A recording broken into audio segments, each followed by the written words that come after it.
Okay, this is what I believe to be a humidifier for the mystery closet on the first floor. And I do not have any identification markings on it.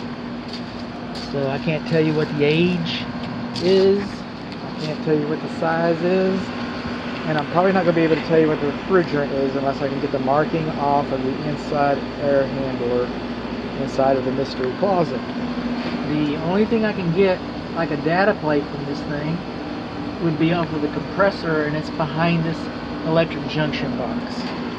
So this is like for a cigar room or a wine room or something like that, where they needed to control the humidity more than the temperature. So it's probably a cigar room. It's the only thing I can imagine. I don't know. Or, I mean, it could have been works of art. But that would be temperature and humidity controlled. So I'm not sure about this thing. I'm pretty sure it doesn't work. These are the electric disconnects for all of our condensing units. All three of our condensing units. They're improperly located behind the condensing units. Okay, we can see here that they're all pretty much laced up pretty well. That's a good thing. These boxes should be sealed on three sides to help prevent moisture infiltration from getting into the wall systems. And this is the north unit. It's a 2-ton unit. It's 10 years old. Okay.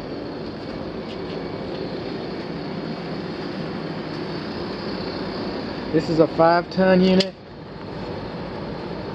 And it's 10 years old.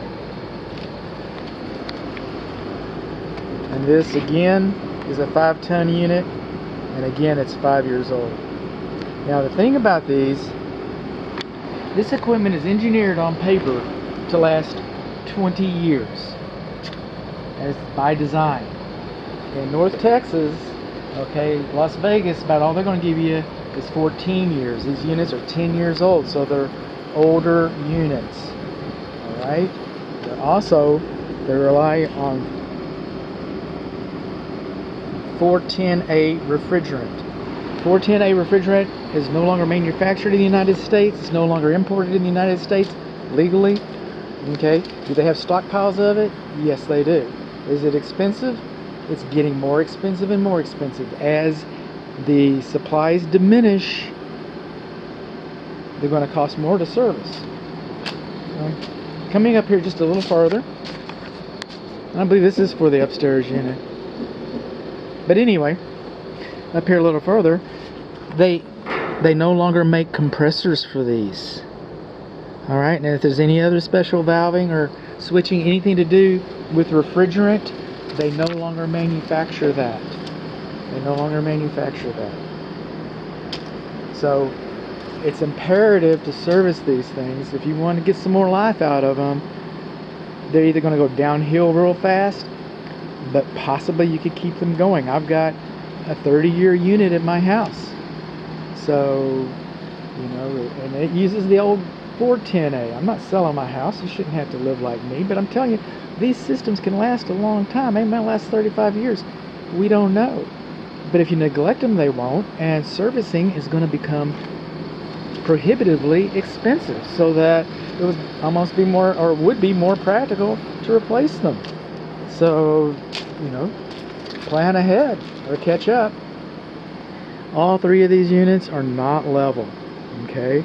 So these are closed systems. With that refrigerant I'm talking about, with the 410 refrigerant, these are closed systems, which means all the oil for the compressors is inside that system, hermetically sealed.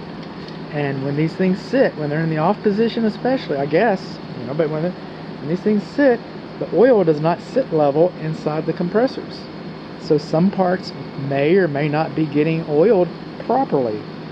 At this type of an angle, this can have a detrimental effect on the longevity of your systems, which are obsolete, which we want to service. Since these units were manufactured in 2014, I'm left to assume that they were probably installed around 2014. In 2015, this insulation became illegal because it does this. So we should have more robust. It's an energy thing, so it's going to make the report. Okay, especially when it doesn't perform.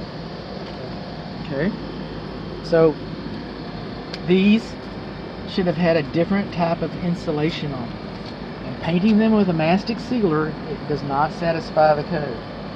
When we come along here, we can't see it on this unit. I guess we can't see it on these two units, so we don't know. But actually, it's okay. But on the north unit, the smaller unit, with the compromised insulation, we see our Schrader valve caps. Look that up in the dictionary. Okay, our refrigerant piping service valve access port caps, Schrader valve caps. Okay, they should be anti-theft, and they're not. So we don't have anti-theft Schrader valve caps on these things. Got some low voltage wiring just hanging here. This was probably the old low voltage wiring for this unit, and then we've come in here. Well, maybe not. When we come in here, we've added this little conduit. You think water can get up in those wire nuts like that and sitting there? And I know those are little bitty wires, but those are your control wires. If that doesn't work, nothing works. So we should have had better wire junctions here, and like these should have been sealed on 3 sides. Our piping entrance into the wall, that little fenestration right there, that should have been sealed too. That should have been sealed. So what do we learn? We got 410A, that our units are not level, that our disconnects are improperly located behind the units. They're supposed to be out towards the side, and they're not sealed. We're missing some Schrader valve caps, wrong type of insulation. 10-year-old units.